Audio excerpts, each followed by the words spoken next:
Morning everyone. आज सुबह सुबह का दिन बहुत ही ज़्यादा हबड़ तबड़ में निकला, क्योंकि खाने वाली आंटी आज नहीं आई थी लेकिन थोड़ा सा लेट आई थी। जिस टाइम पे वर्चस्प का लंच का टाइम होता है उस टाइम पे वो नहीं आई और ना ही उन्होंने इन्फॉर्म किया। फिर मैंने देखा उसके स्कूल का टाइम हो रहा है तो मैंने फटाफट से उसका लंच बनाया। आज उसको लेकर जाना था पास्ता, क्योंकि आज है सैटरडे तो उसका जंक फूड डे रहता है, तो उसे पास्ता ही ले जाना था। और ऐसे में इन्फॉर्म कर देना चाहिए, क्योंकि हम उन्हीं के भरोसे बैठे रहते हैं। ना उन्होंने इन्फॉर्म किया, ये सोच रहे हैं कि आ रही हैं तो बच्चे का लंच भी टाइम पे नहीं हो पा रहा है, जिससे छुट्टी भी नहीं करा सकते हैं बच्चे की, वरना स्कूल से नोटिस भी आ जाते हैं, ज़्यादा छुट्टियाँ होती हैं। फिर बाद में हो गया था, वो आई तो मैंने उनसे बात की तो उन्होंने बोला ठीक है मैं आगे से ध्यान रखूँगी। मैंने वही बोला कि अगर आप नहीं आ पा रहे हैं तो आप मुझे इन्फॉर्म कर दो, तो मैं उस हिसाब से मैनेज कर लूँगी। Hello everyone, welcome back to my channel. Anamika Pachauri में आपका स्वागत है। और मैं हो गई हूँ यहाँ पे रेडी। हम जा रहे हैं वर्चस्व के स्कूल, क्योंकि आज वहाँ पे है पीटीएम। पतिदेव बस आने ही वाले हैं, उनको खाना खिलाऊंगी और फिर हम निकलेंगे वर्चस्व के स्कूल। और अगर वहाँ पे रिकॉर्डिंग उन्होंने अलाउ किया तो मैं वीडियो बनाऊंगी, वरना मैं नहीं बनाऊंगी। और उसका री एग्ज़ाम भी था कल, आई फ्लू होने के कारण उसने एक मैथ्स का एग्ज़ाम उसका नहीं हो पाया था, जो कि कल हुआ। तो उसका भी रिजल्ट आएगा और देखते हैं स्कूल में पहुंच कर कि क्या प्रोग्रेस है उसकी। और आज हूँ मैं बहुत खुश, क्योंकि मेरी नानी नहीं गई हैं। जैसा कि मैंने आपको कल के ब्लॉग में बताया था कि नानी जा रही हैं, पर भैया को टाइम नहीं मिल पाया था, जिसके कारण भैया उनको छोड़ने नहीं जा पाए थे। तो वो कल या परसों जाएंगी, तो मैं वर्चस्व के स्कूल से आने के बाद जाऊंगी उनसे मिलने। और आप देख सकते हैं कि मेरा फेस कितना ग्लो कर रहा है। मैंने लगाया है उपटन फेस मास्क। वो कौन सा लगाया है ये आपको मेरे शॉर्ट्स पे देखने को मिल जाएगा, तो आप वहाँ से देख सकते हैं। और मैं मिलती हूँ आपसे थोड़ी देर में। और हम निकल गए वर्चस्व के स्कूल के लिए। और जैसा कि आप सभी को पता है कि मुझे बाइक पर घूमना ही ज़्यादा पसंद है, क्योंकि जब तक सर्दियां हैं तब तक तो बाइक पर घूम ही सकते हैं। जब गर्मियां आ जाएंगी तो ना चाहते हुए भी हमें हर जगह कार से जाना ही पड़ेगा। और ठंडियों में तो बाइक पर घूमने का मज़ा ही कुछ और रहता है। और चलिए चलते हैं, फिर मिलते हैं आपसे स्कूल में। और हम पहुंच गए हैं वर्चस्व के स्कूल। अब जा रहे हैं स्कूल के अंदर और देखते हैं कि वहाँ पर शूट करना अलाउड है या नहीं है। वैसे तो जहाँ तक है मुझे नहीं होगा, बट देखते हैं और मिलते हैं। तो अभी हम लोग जा रहे हैं वर्चस्व की क्लास में और देखते हैं कि वहाँ पे शूट करने देते हैं कि नहीं। अगर रिकॉर्डिंग करने देंगे तो मैं वीडियो बनाऊँगी, नहीं तो फिर नहीं बनाऊंगी।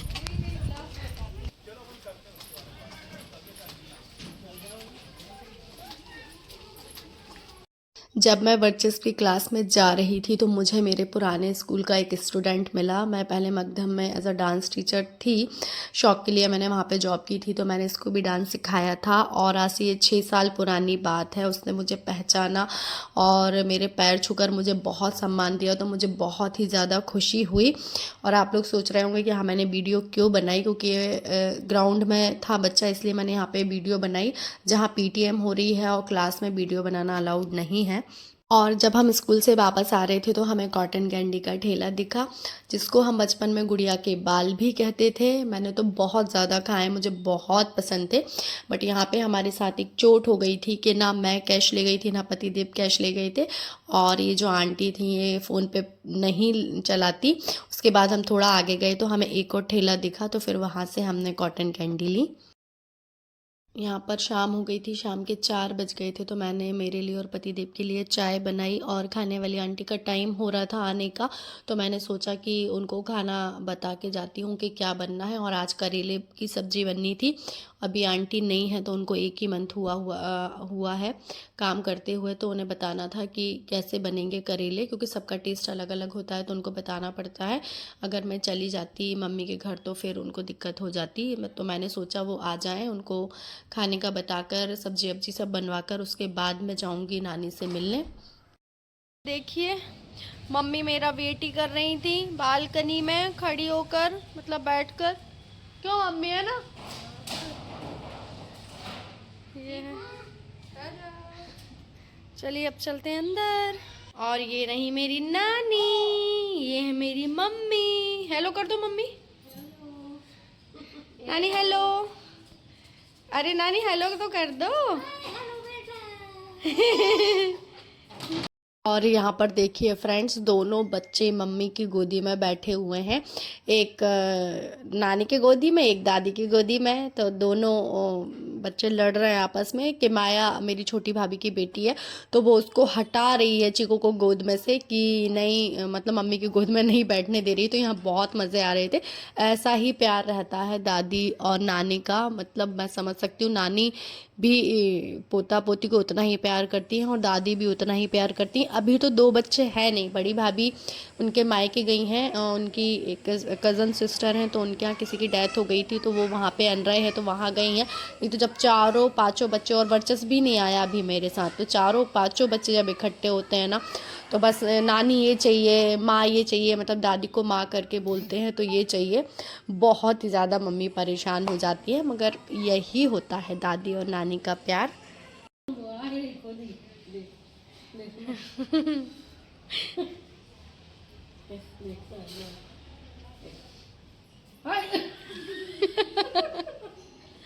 क्यों क्यों आया?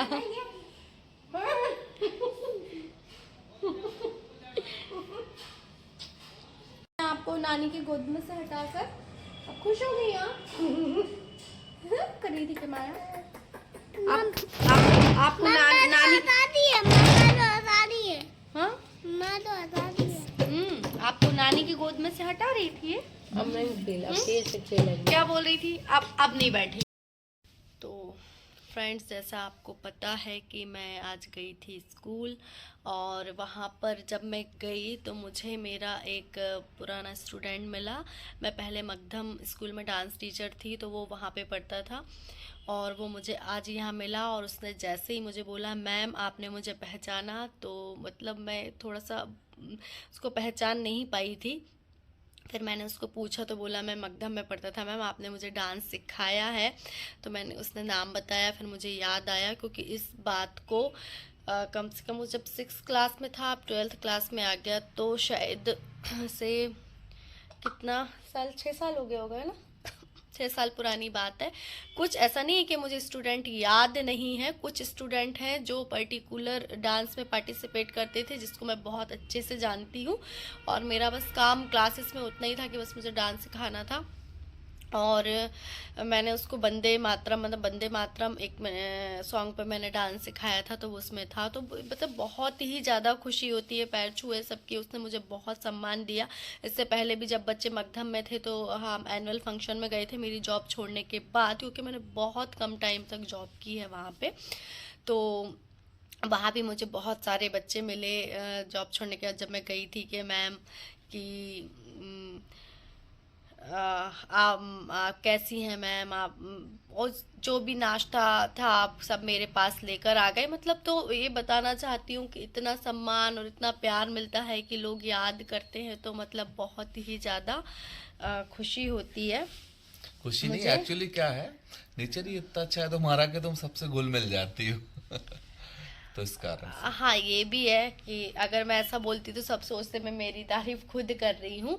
हाँ, बट मैं सबसे बहुत अच्छे से मिलती हूँ, बहुत जल्दी घुल मिल जाती हूँ, किसी में बहुत खुश होकर मिलती हूँ, चाहे वो बच्चे हों चाहे बड़े हों, कोई भी हो। और मेरी एक टीचर भी मिली जो मेरे साथ में थी वहाँ पे, हिंदी टीचर थी ज्योति मैम, जो कि बहुत ही अच्छी थी। उस टाइम पे मिलना जुलना हो पाता था, बट अब नहीं हो पाता, सब अपने अपने काम में व्यस्त रहते हैं।